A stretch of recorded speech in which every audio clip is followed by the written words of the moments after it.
Right, guys, welcome to another presentation of an application of this method of undetermined coefficients. In this case, we're looking at dynamic system. I hope dynamic is a obviously clear word somewhere there. But if it's not clear, then you can just go and find out what it means. Then remember what we said. We said a differential equation was used basically to model a system whereby the right-hand side is we've got an input, and on the left-hand side, on the left-hand side got an input f of t, and on the right-hand side got an output which is going to be a function of t. So now when we come and talk of a dynamic system, we're basically talking about a different equation which models a dynamic system. What is a dynamic system in this case? We say it's a time-dependent. We're talking here about a time-dependent state variable y of t. Now we're talking about the function y of t, which may give the state of the system at present, in the past, and or in the future. So this solution you're looking for here, it must be something which you can predict the values of the function with.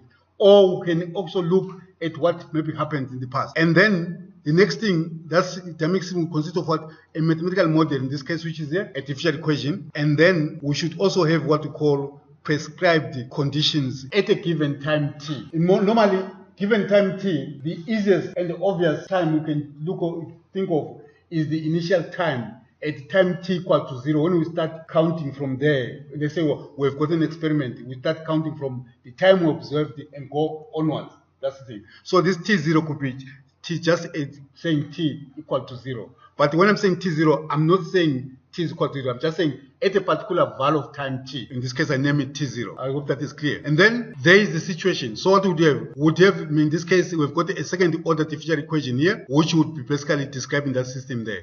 Then the right-hand side, f of t, and then these values here will be the initial conditions. In this case, the second order differential equation, we've got a value at t0, which is y0.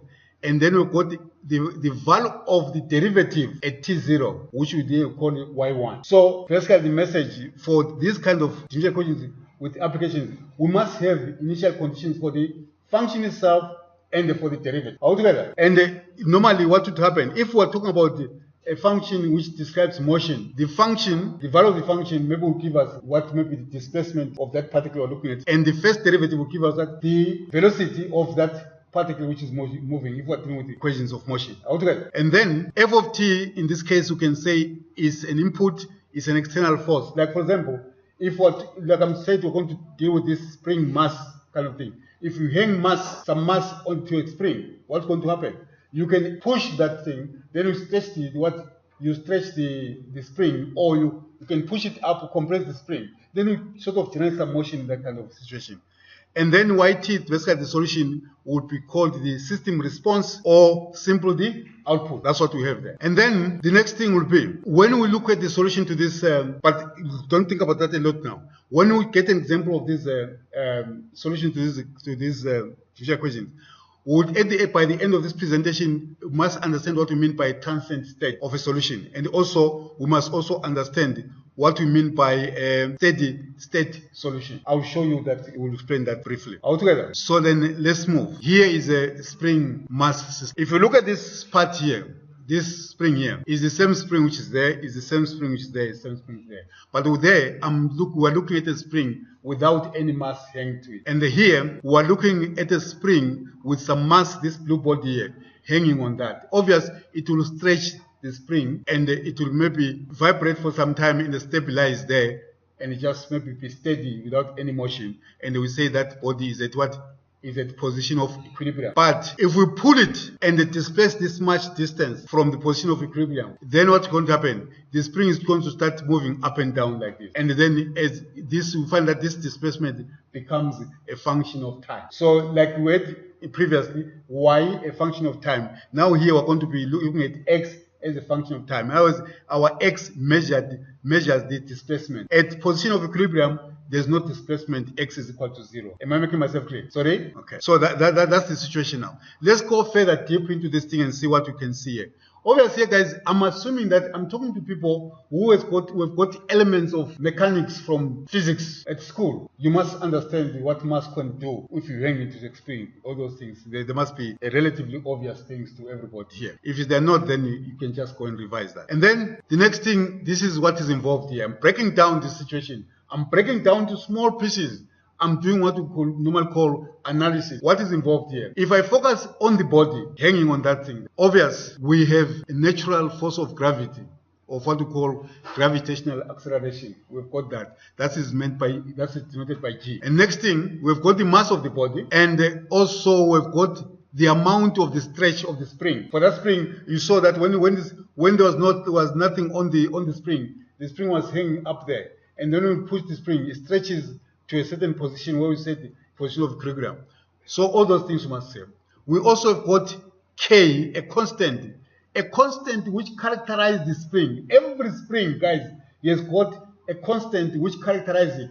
You can't take a spring of a Mazda 323 and you compare it with a spring of a Bucky Ford Courier. You can't. There are different characteristics there for those springs altogether. So there will be a constant which characterizes each spring depending on what you are using it for. Am I making myself clear? Okay. So that constant there is that. So what we have there, obviously with that mass body hanging there at equilibrium, we generate some forces. One force, which is the force holding the body not to fall. And that force is facing up. We call it the F0. And that F0 is proportional to the amount of the stretch. Obviously, if the mass is very big, the stretch must be correspondingly long. But then the coefficient of proportionality there is that constant which characterizes the spring. That's what we have got. So we've got this force there acting that way, hanging the body. But at the same time, we're going to have another force which is generated by the mass and the gravitational force, which we say here is W. Making sense, eh? Okay. And then immediately when we get to that situation, we can apply what we call Hooke's law. I said there, evoking Hooke's law. What we have, we've got this equal to that, and this equal to that. But then for that thing to be equilibrium, what matters, the force acting upwards and the force acting downwards must balance. What does that mean? It says F0 plus W is equal to 0 at equilibrium. Making sense, isn't it? Okay. And then, what does that mean? It means mg minus ks is equal to 0. We remember now, what is this? This ks is negative, mg is positive. Positive, negative, because it's facing upwards. Opposite the natural direction of falling. The natural direction of falling is going downwards, isn't it? So it's positive going down, negative when it's pulling up. Altogether. Okay. That you must get here. So then this makes sense that then if the sum is 0, it simply means that since this is negative, this is positive. Then we're saying mg minus ks is equal to 0. Please hold on this. This is a very important thing to hold on. You mustn't overlook that. Then exciting the system using a force Ft. What do you mean by exciting the system? You apply some force on the body. You might pull the body down. Altogether. Or you do anything to the body. Obviously, there's some kind of vibration there with testing. So the body starts oscillating up and down. So what does it do? It generates what? Displacement xt. But at equilibrium, displacement is equal to 0. I've said that before. Making sense, huh? Okay. So then what comes next? These are the assumptions we should make. There is the body. And then what follows are the assumptions which we're going to make. These are the following assumptions. First of all, the mass of the body is much greater than the spring. Otherwise, the spring won't stretch. Obvious, isn't it? Okay. And then the motion of the mass spring system takes place vertically, up and down. I've talked about that. The displacement xt of the mass is measured along the vertical. It's basically the same thing. And x0 is when it's at equilibrium. All displacement is measured below equilibrium is positive. I've just said that before. Below equilibrium, because it's going down, it's positive. Above equilibrium is what is negative, isn't it? Because it's in the opposite, the natural direction of falling, which is downward. And then the velocity is the first derivative of the displacement with respect to time. And another way of denoting the derivative is this one, x with a dot there means the first derivative. Altogether. So you can either use the prime, you can use x dot, or you can use dx deta. But for just brevity, for using things which are a bit portable, we're going to use x dot. Altogether. Okay. And then the second derivative, you can use second or you can use 2 dots, or you can use this notation. It's fine. But most equations are going to be given using this notation. You must understand when you convert them to that other notation. And then gravitational acceleration is g. And then the resistance force, the resistance of the motion. Remember, when you're pulling that thing down, there is some resistance to that kind of motion. And then we're going to get a second force here, which we're going to call F2, which is going to be minus bx times the velocity. You see there are 2 forces now. As you pull this thing down, there will be force which is generated there, which is opposing that. You have got that. So then, that force is going to be represented by minus bx that, because also that force is acting in the opposite direction. Am I making sense? Okay, I hope so. Then let's move on. Now, summarizing all what we have got there, using Hooke's law with all these forces, F1 will be this. I'm now adding these 2 forces here. I generate a new F1, which is the sum of Ks. What am I doing there? Okay, yes, fine. Ks minus plus S that. These 2, they're going to get that kind of force. And then we've got W, which is this. And then we've got F2, which is that, with a B greater than 0. And the B here is called the damping constant. A damping constant. I don't know what I mean. You understand what you mean by damping? Do you understand? Do you know how to damp something? When you're ironing your clothes, you damp them so that the heat can get in there smoothly and straighten your clothes. You can soften them altogether. So in this kind of thing, we will call it damping factor, because what is opposing that motion, so it's toning down the motion. So we call it a damping constant or damping factor. Does that make sense? Yeah. To damp is to soften. I mean, I normally damp my clothes when I'm going to iron them. So that's basically how you can stretch that meaning there. Then the third force which is going to be involved here is the Ft, which is the input to the system. Then now we can now apply what we call the Newton's second law of motion, which says if we add all the forces involved in that thing, they're going to give you the multiple of what the product mass times acceleration. In this case, that's that. Acceleration in this case is going to be given by the gravitational force altogether. So then if you add those forces, F1, W, F2, and the input force, you could get mass times acceleration. What's the acceleration? The second derivative. We said that before altogether. Okay. Then what does that do? That takes us to this kind of simple algebra here.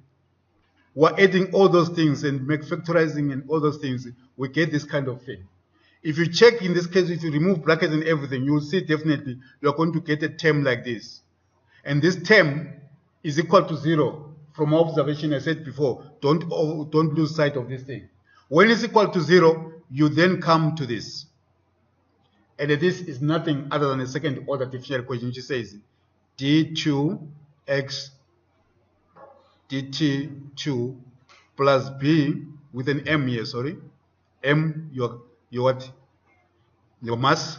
B dx dt plus your constant for the spring multiplied by x equals to the input function f of t. This is what this thing is standing for.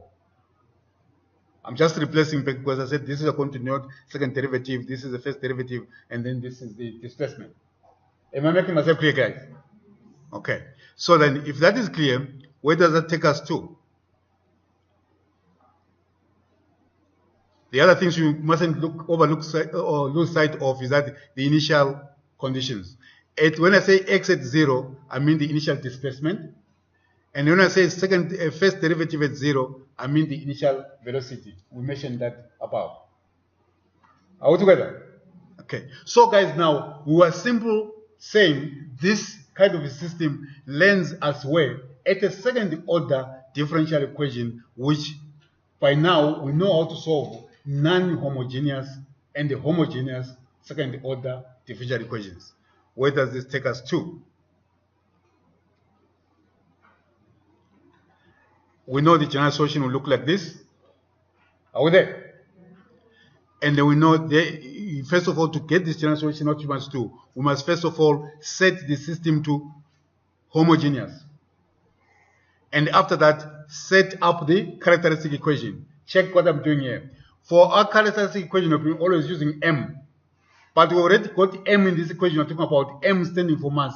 We have to replace our old M with something. What are we using here? P. All together. P as our characteristic equation. And then that can come up as a quadratic equation. It can be solved by factorization or by the formula. But that, using the formula, it takes us to this term under the square root sign. And then that term under the square root sign is b squared minus 4. Actually, it could be what? 4ac. What is our a? Our a is m. Our c is k. And that is what we call the discriminant. Why discriminant? Because that factor is the one which we are going to use to discriminate between real roots, complex roots, or repeated roots. Altogether. When it's 0, I think we're going to get what? Repeated roots. When it's less than 0, we're going to get complex roots. When it's greater than 0, then we might get 2 different real roots. That is something which you must know. Okay. Anything clear there? Anything want to be clarified? I'm asking. Anything which is strange, which you want to be clarified? No answer. Okay. So I think that's all what I've got on that page. So I think now we can pass over to examples. Then check this. This differential equation you have looked at here can give us several situations. When ft is equal to 0, basically what we mean there, we mean that we're dealing with a homogeneous equation and the mass is going to be said to be free. Then this is what free motion kind of a model. It's free of any input. There's no input. So the mass is free. It's not being excited by any force. It's a free thing. So there, if we were to solve that equation, we'll get our general solution being simply the complementary solution, which you get from the homogeneous equation, because already we're saying this f of t is equal to 0, so we've got a homogeneous equation. Now, in the case, again, ft is still equal to 0, but b is equal to 0, then we say we've got a free, undamped motion. We said b was a damping constant. Now b is 0, which means there's no damping constant. So what does that take us to? It takes us to an equation like this. It takes us to an equation like this. There's something I'm feeling like is wrong there.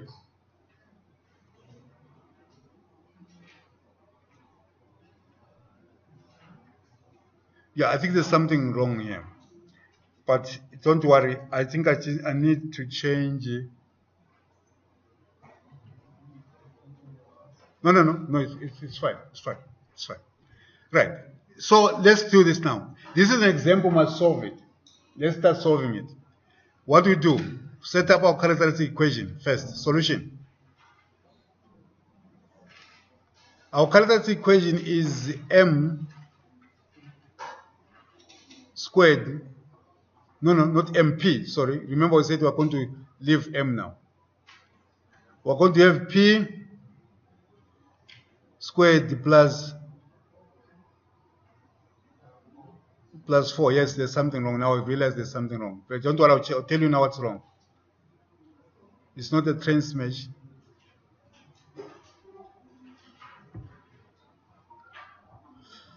Plus 4 equals to 0. There's actually nothing wrong. Okay, what will happen now here? We want to solve this equation, isn't it? Yes or no? Okay. If we check, if we just simply say p squared is equals to minus 4, is equal to minus 4. Now, if we now say p, remember what is this here? This is p squared is equals to I squared 2 squared. Where am I getting I from? Complex numbers. Minus 1 is equals to I squared. Are we together? Okay. So then what we do now? We now have here p is equals to what? Plus or minus 2i. Yes, plus or minus 2i. The square root of that thing, isn't it? Okay. Are we there? We said no. There's somebody talking something there. What are you saying? It's fine. Okay. So what we have here? Now we've got a solution which is simple in A plus BI. You must remember what we did when we got this kind of solution. Our complementary solution here, which is actually going to be a general solution, is going to be e to the power a t multiplied by a sine of 2. We want to start with the a there, cosine. Okay, it's fine. It's going to be what? A cosine what? 2t plus b sine 2t. Are we together? So then you look at this. B is in this kind of situation here, we said b is equal to 0, isn't it? Okay. So now what do we get here? The solution we get here, guys, is simply y equals to our a is 0 because this is a 0 plus that, isn't it? So this is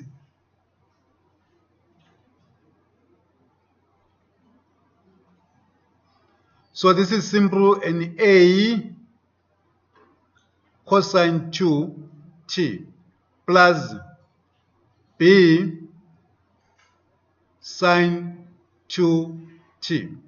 That's it. And then you can use our initial conditions, which I'm not going to do now because otherwise we're going to be now. You find now initial conditions for B and what for A, capital letter A and capital letter B. All together. If you do that, what I'm going to have, let's just suppose, I'm just suppose that A was 1, B is equal to 1. I suppose. All together. So we're going to have a solution like this. Cos 2t plus sine 2t.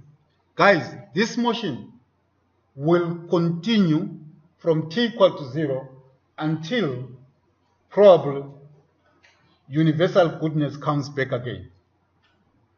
Universal goodness comes back again. Universal goodness until what is good for everybody comes back again because it's not here today. This oscillation will remain like that, oscillating within the amplitude you can calculate. Remember, you can calculate the amplitude of this wave by doing this. The amplitude of this superimposed wave here, you can calculate it by simple saying amplitude is equals to 1 squared plus what? 1 squared, which is simply going to be square root of 2. So this function will ever oscillate between minus square root of 2 plus square root of 2 forever. And nothing is going to tone it down. What is that? That is telling us that B is equal to 0. So there's nothing damping it. Altogether. If, let's say, there was a coefficient here, I'm just saying that let's suppose for this E there was a coefficient here. Like let's say, just suppose there was a coefficient like E to the power minus 2 that. What would happen? This oscillation, its amplitude will die down bit by bit as it is going greater and greater. Why? Because this is an exponential decay altogether. So at time t infinity, this curve will not be able to see it, even the oscillation. So what we'll be saying that thing is damped by a factor of -2. Are we together, guys? Okay, I hope you understand that. So then, there is, sorry. Now, I said, go and finish up this exercise by finding A and the B for your practice. This is something we did before. Okay. Then, we can now come to a case where B is not equal to 0. Where B is not equal to 0. What's going to happen then?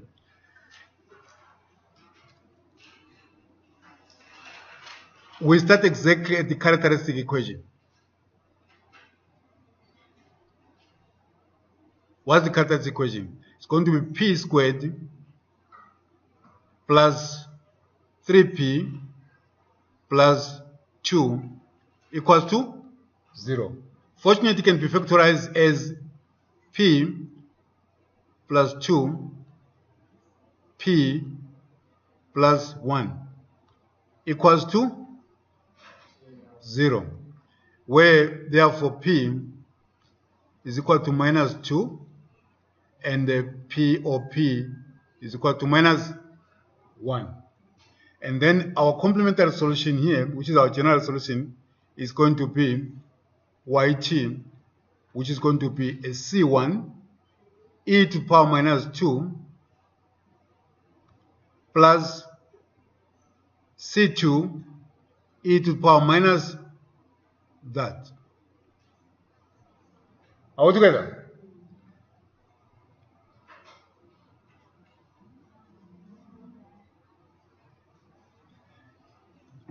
And in that case, actually, this is the case when we'll be talking about what we call free damped motion. Free. Free, why? Because the right-hand side of the equation is equal to 0. And in any other case like we've seen now, it has given us something you can factorize. Otherwise, we would get something you can use what? The quadratic formula, isn't it?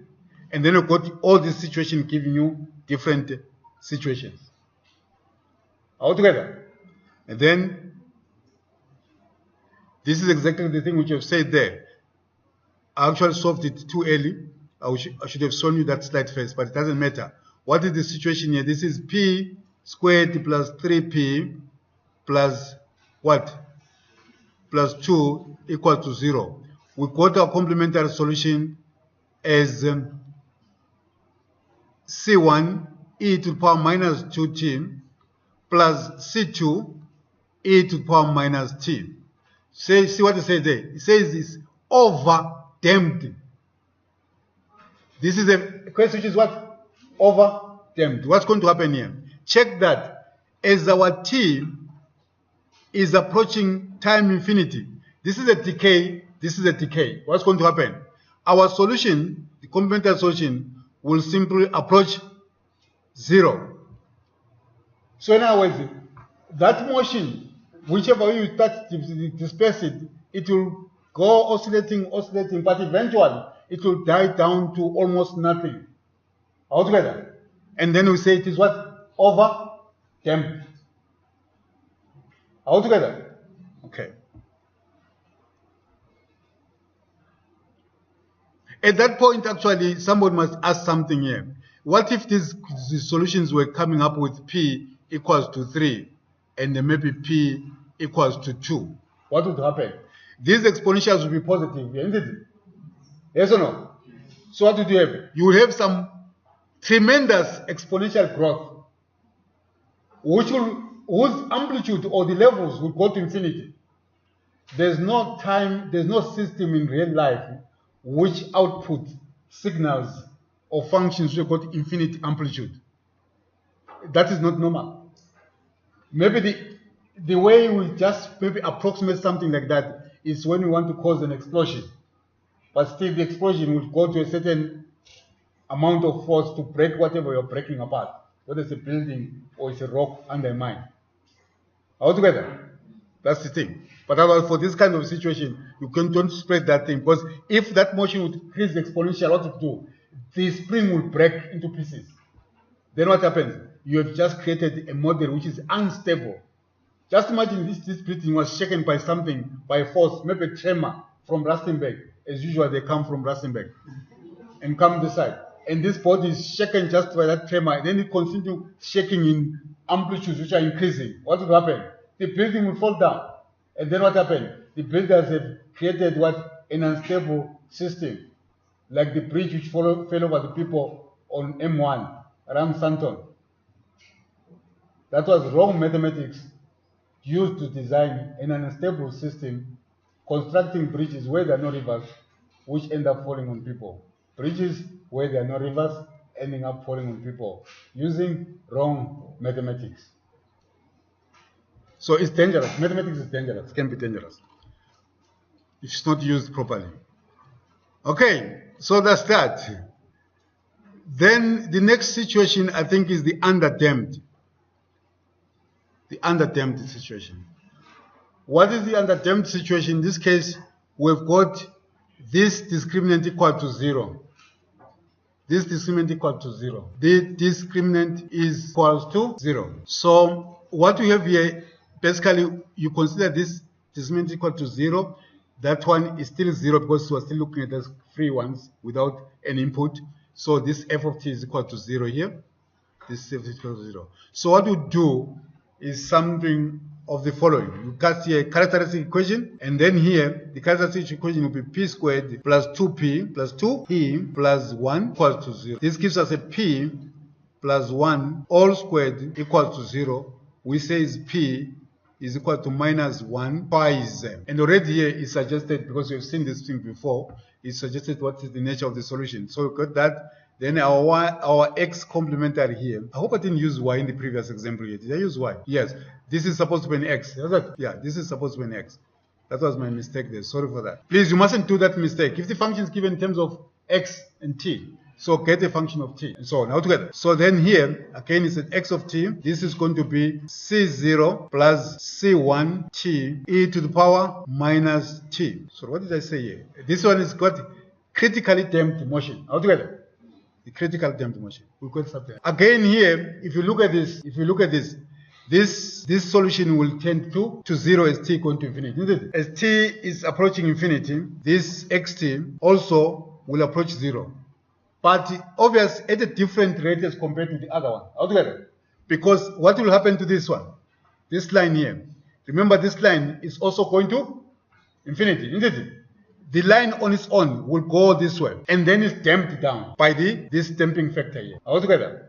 So your homework here, what you should do, your homework, using these initial conditions, find C1 and C2. We've done that before. Altogether. And then the next thing is the following. This is the under-damped motion. Again here, our f here is still considered to be 0. All these cases we're thinking here is input 0. So that's why I got 0 here. Now there are the initial conditions. Then the solution here, what we're going to do now, we start solution. We start again with our characteristic equation. What is our characteristic equation here? It's going to be a p squared plus 2p plus 2 equals to 0. And this is an example where you cannot factorize. Then we've got one chance to use the formula now. Altogether. So what we're going to do now, we're going to say p1, comma 2. Now there are two p's there. Using our quadratic formula, we will say minus b plus or minus square root of b squared, which is a 4, minus 4a, which is 1, c, which is 2, 4ac, all over 2. Am I making sense? Yes or no? Complain immediately, I start not making sense. And then what's going to happen here? We're going to have an 8, minus 8 plus 4, which is going to give us a minus 4. Then we're sitting with a minus 2 plus or minus 4, all over 2. All together. Then if you simplify that, what we're going to get here is a 2i, like before. We had this before. We said minus 4 is the same thing as I squared by 2 squared. Introducing a square sign, we get 2i. So here we've got minus 2 plus minus 2i all over 2, which gives us a minus 1 plus a minus I. Which says our complementary solution, xc, is simply what? E to the power minus t. Do you notice that? Multiply by capital letter A cosine t plus capital letter B sine t. That would be the complementary solution. What is said here, discriminant less than 0, is exactly what I was getting here. Minus 4 is less than 0, isn't it? Then the next thing is, notice the initial conditions are there.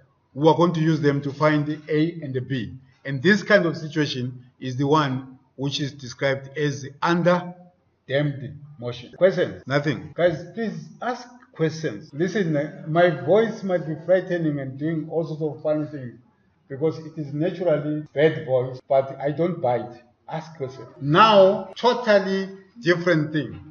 Not free anymore. Why not free anymore? The right hand side, the input is not equal to 0. In this case, listen to me. In the case, this function here is a periodic function. What's going to happen? In the general solution, the complementary will be non-periodic, and the particular solution will be periodic. And then, immediately an example. There is an example. Good luck. The example is taking the equation which you have seen already. So what there's what to do. Okay. Right. Let's go. We're solving this kind of situation, guys. Guys, please listen to the difference from this thing here. All the things under-damped, over-damped, and all those not damped, we've been looking at when the input is equal to 0. Now we're changing this. We're looking at something which is not equal to 0. And in particular, I'm taking where the right-hand side is a sinusoidal function, whereby it's going to give us what is described here. Am I making sense? Then let's take the solution. So first of all, characteristic equation. This is a p squared plus 2p plus 2 equals to 0. I mean, we've just seen this before. We're just taking advantage of that. We don't want to waste time on what we've already seen. We can use factorization. We saw something which can be factorized. Or use the quadratic formula. We saw what can be, where you can use quadratic formula. It was exactly this, and we got a complex root, that's fine. Where we got 2 different roots, we saw that. So there's nothing really not covered. So then, let's go to this thing now. This says P is simply equals to minus 1 plus I, which is simple in A plus BI. Which you know here, our complementary solution is going to be an E AT brackets C1 cosine BT plus C2 sine BT. I'm giving it there in general.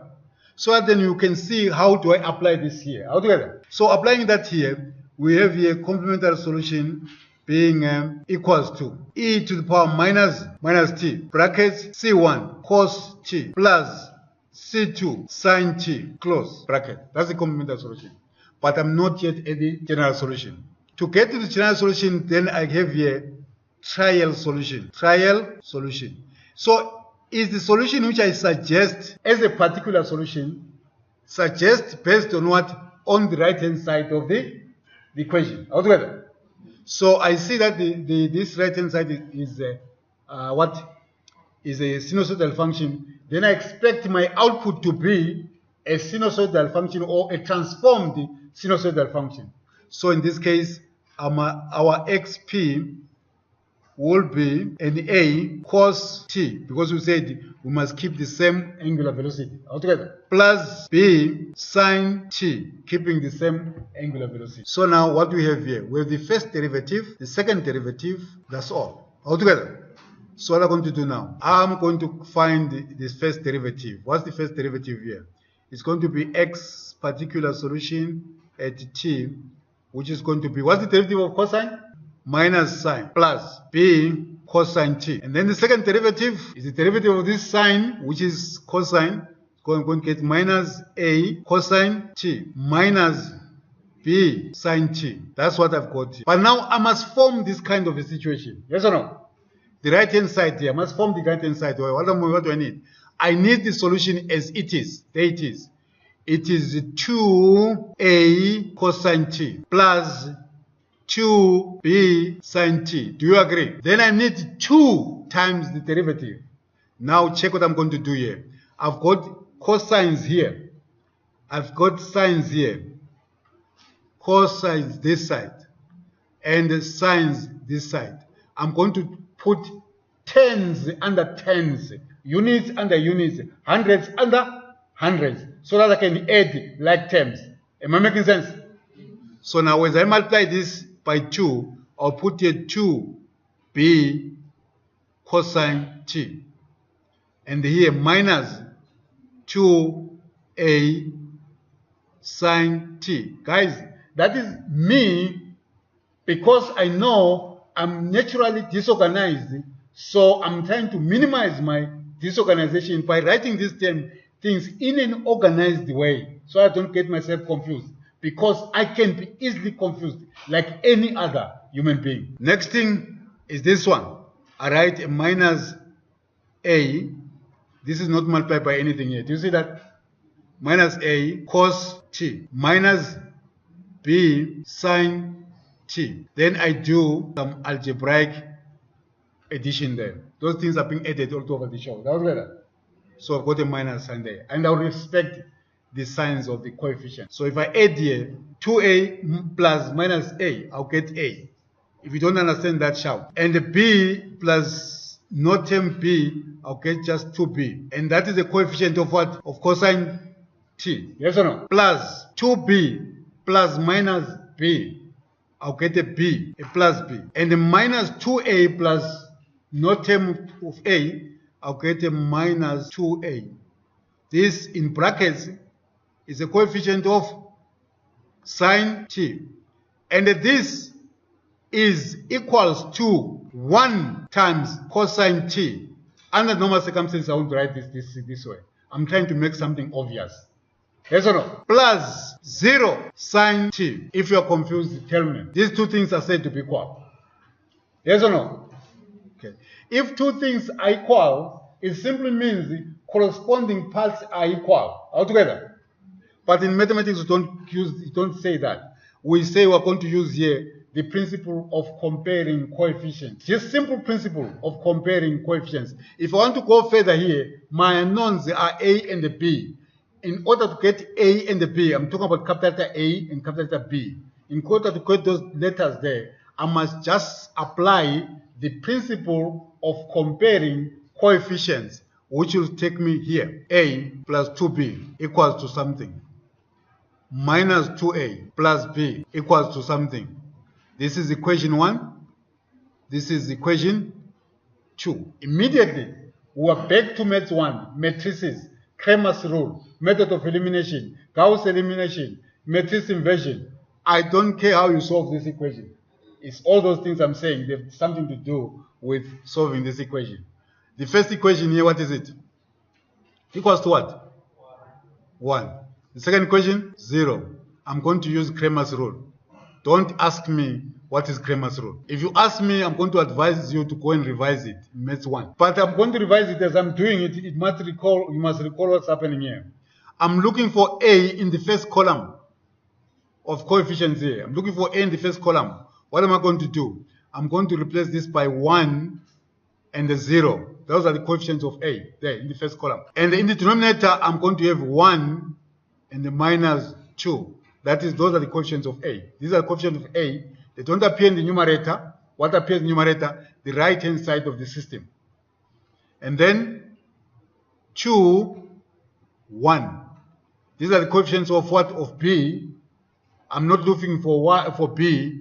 These coefficients appear again here. That's how we do Cramer's rule. And then determinant, something which you must know again how to do it. The determinant here is minus 2 over.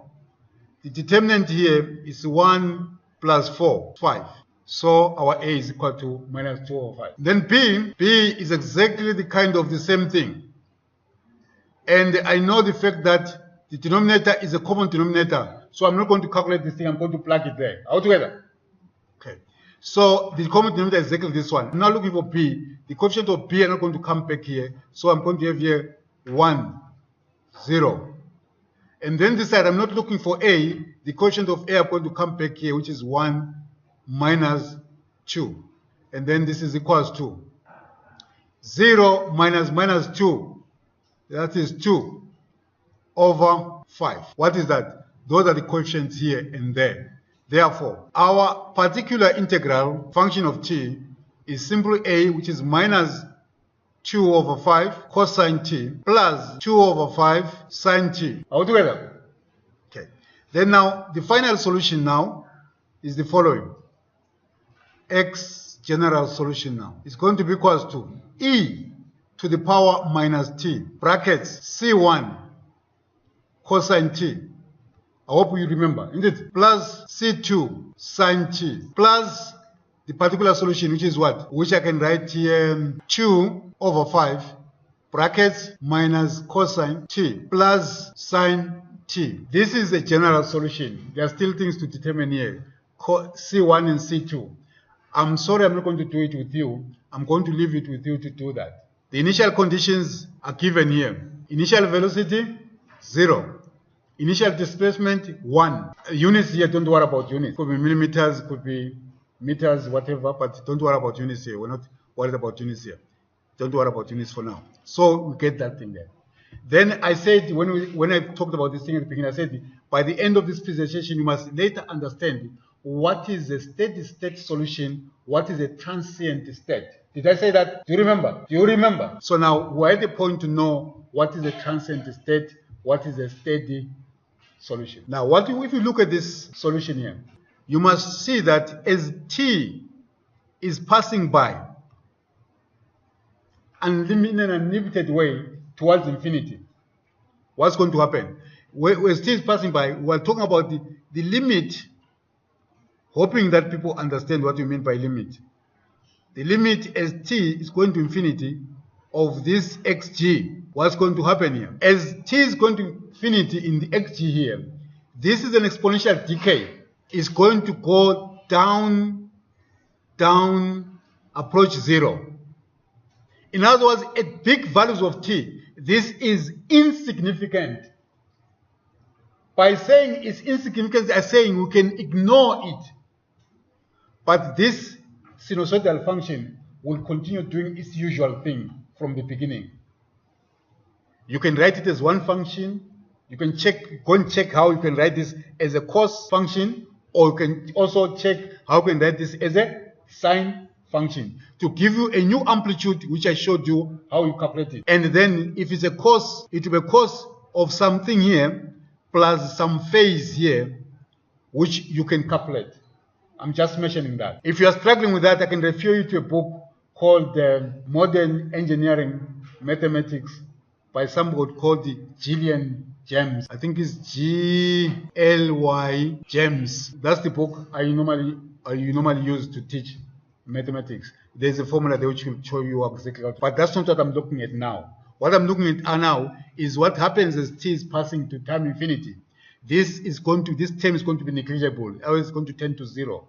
So otherwise to this function, we're going to be getting something which is negligible, which is not going to change this thing significantly. So the answer to this limit is 2 over 5 minus cos t plus sine t. And this is what we're going to say is the steady state solution. Now, we've seen what is called the steady state. But notice that there's a solution here, this part of the solution, which disappeared as what? As the time is passing by. So that solution is called a transient solution or transient state solution. So this is what x, this solution is x transient state, x of t transient state. You see that is written in your notes, that will be e to the power minus t cosine, cosine c1 cosine t plus c2 sine t. That's a transient state solution. Then when I ask, this is what you should expect when I ask these questions for you.